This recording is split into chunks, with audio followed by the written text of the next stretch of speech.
Welcome to Prabhat news. సరికొత్త ఆలోచనకు వేదికగా ఎంఎస్ఎంఈ రంగం రూపుదిద్దుకోవాలని ఏపీ ముఖ్యమంత్రి చంద్రబాబు నాయుడు పిలుపునిచ్చారు. వ్యవసాయం తర్వాత ఎక్కువ మందికి ఉపాధి కల్పిస్తున్న రంగం ఎంఎస్ఎంఈ రంగం అన్నారు. దేశ ఆర్థిక వ్యవస్థకు వెన్నెముకగా ఈ రంగం నిలుస్తుందని తెలిపారు. ప్రపంచ స్థాయిలో మహిళా ఉత్పత్తులను నేడు ఎగుమతి చేయాల్సిన అవసరం ఉందన్నారు. విజయవాడలోని అంబేద్కర్ కళా వేదికలో ఎంఎస్ఎంఈ గ్రోత్ సమ్మిట్ ను ఆయన సోమవారం ప్రారంభించారు. ఈ సందర్భంగా ఆయన మాట్లాడుతూ వ్యాపారవేత్తలతో మాట్లాడారు. వారి ఉత్పత్తులను ప్రశంసించడంతో పాటు పరిశ్రమల శాఖ వైపు నుంచి అవసరమైన సహాయం అందిస్తామని చెప్పారు. ఐటీ, ఏఐ టెక్నాలజీ నుంచి ఇల్లు ఊడ్చుకునే చీపురు దాకా పారిశ్రామికవేత్తలు తమ ఉత్పత్తులను ముఖ్యమంత్రి ముందు ప్రదర్శించారు. వారి భుజం తట్టి మరింత ముందుకు సాగాలని కోరారు. ఈ సమ్మిట్ కు రాష్ట్ర వ్యాప్తంగా 25,000 మందికి పైగా పారిశ్రామికవేత్తలు హాజరయ్యారు. ఏపీ పరిశ్రమల శాఖ, ఏపీ ఐఐసి శాఖలు సంయుక్తంగా ఈ కార్యక్రమాన్ని చేపట్టారు. ముఖ్యమంత్రితో పాటు పరిశ్రమల శాఖ మంత్రులు TG Bharat, Kondapalli Srinivas, principal secretary Yuvaraj, AP IIC MD Dinesh Kumar, పరిశ్రమల శాఖ డైరెక్టర్ శుభం బన్సాల్, ఇతర పరిశ్రమల శాఖ అధికారులు పాల్గొన్నారు. ఉత్సాహభరిత వాతావరణంలో ఈ కార్యక్రమం నిర్వహించారు.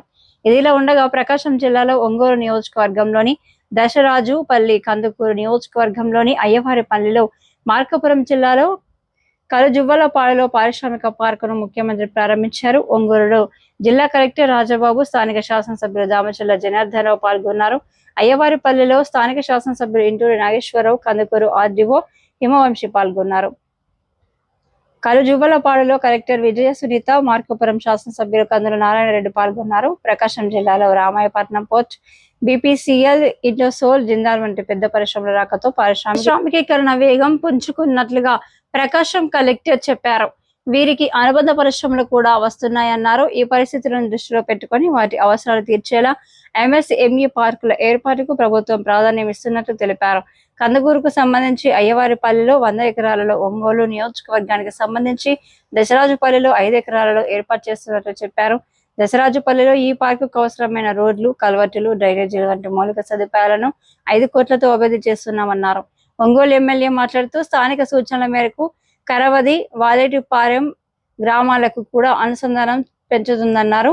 ఈ కార్యక్రమంలో AP IAC zonal manager Madan, Ongole RDO Chandrasekhar Naidu, AMC chairman Venkatrao, మాజీ urban bank chairman Malempati Krishnarao, Ongole tahsildar Madhusudan Rao, MPDO Rajasekhar, deputy zonal manager Nagurvali, AP IAC అధికారులు పాల్గొన్నారు. ఈ పార్కుల శంకుస్థాపన కార్యక్రమానికి సంబంధించి ఏపీ ఐఏసీ అధికారులు శక్తివంచన లేకుండా శ్రమించారు.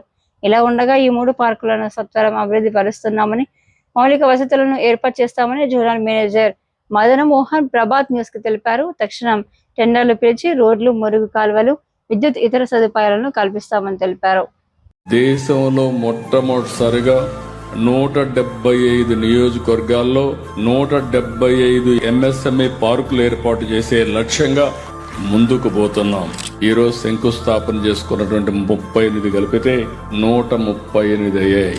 రాబోయే తొందరలోని జూలై నాటికి 175 నియోజకవర్గాల్లో 175 ఎంఎస్ఎంఈ పార్కులు వస్తాయి.